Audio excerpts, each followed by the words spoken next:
கர்த்தருடைய பரிசுத்தமான நாமம் மகிமைப்படுவதாக. ஆசீர்வாதமான ஒரு நல்ல காலை நேரத்துக்காக கர்த்தரை துதிக்கிறேன். இந்த நாள் ஜூன் மாதம் 27ஆம் தேதி வெள்ளிக்கிழமை காலவேளை.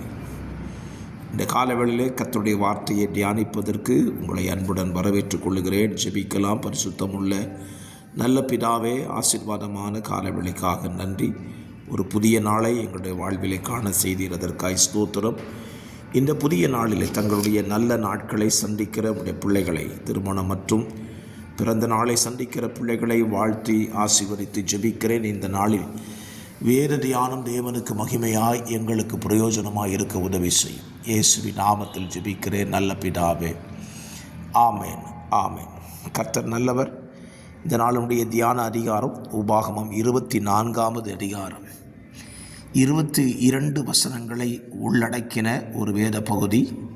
இந்த வேத பகுதியிலே பிரதானமாய் தேவன் சொல்லுகிற ஒரு காரியம், நீ எகிப்திலே அடிமையாய் இருந்ததை நினைப்பாயாக, ஆகையால் இப்படி செய்யும்படி நான் உனக்கு கட்டளை இடுகிறேன். 22வது வசனம்.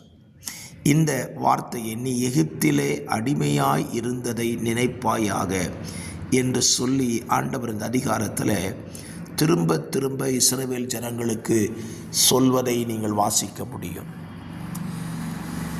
ஆண்டவர் நம்ம வாழ்க்கையில் சில நேரத்தில் நம்முடைய ஆதி நிலையை அல்லது நம்முடைய முந்தின நிலையை ஞாபகப்படுத்துகிற தேவனாய் இருக்கிறார்.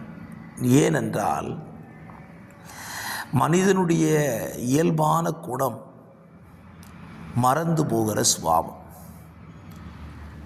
வாழ்விலே பட்ட கஷ்டங்களையோ துன்பங்களையோ நெருக்கத்தையோ மனிதன் நினைக்க தவறிவிடுகிறான்.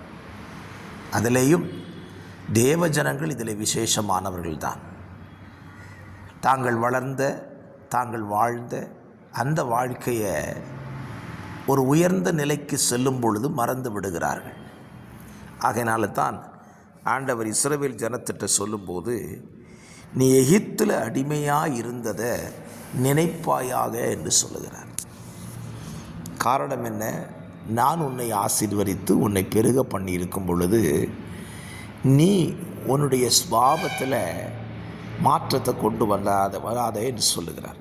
என்னை கேட்கிற அருமையான கர்த்தருடைய பிள்ளைகளை, இன்றைக்கு உங்களுடைய என்னுடைய நிலைமை எடுத்துக்கொண்டால், கர்த்தர் நம்மை உயர்ந்த இடத்துல, மேன்மையான இடத்துல, வசதி நிறைந்த, ஆசீர்வாதம் நிறைந்த இடத்திலே நம்மை வைத்திருக்கலாம். ஆனால் நம்முடைய ஆதி நிலையை யோசித்து பாருங்கள். தரித்திரத்திலே, நெருக்கத்திலே, வியாதிகளிலே, பலவிதமான ஒடுக்கத்தில் தான் நாம் வாழ்ந்தோம். அங்கே இருந்து தான் தேவன் நம்மை ஆசீர்வதித்து உயர்த்தி வைத்திருக்கிறார். அதை நம்ம ஒரு நாளும் மறக்கக்கூடாது. ஏன் மறக்கக்கூடாது அப்படின்னா, நமக்கு முன்னால் கஷ்டப்படுகிற ஒரு கூட்டம், கஷ்டப்படுகிற ஜனம், இதை நம்ம பார்க்கும்போது அவனை பார்த்து நம்ம கமெண்ட்ஸ் கொடுத்துடக்கூடாது. அவன் செஞ்ச பாவம், செஞ்ச அக்கிரமத்தில் அவன் கஷ்டப்படுறான்.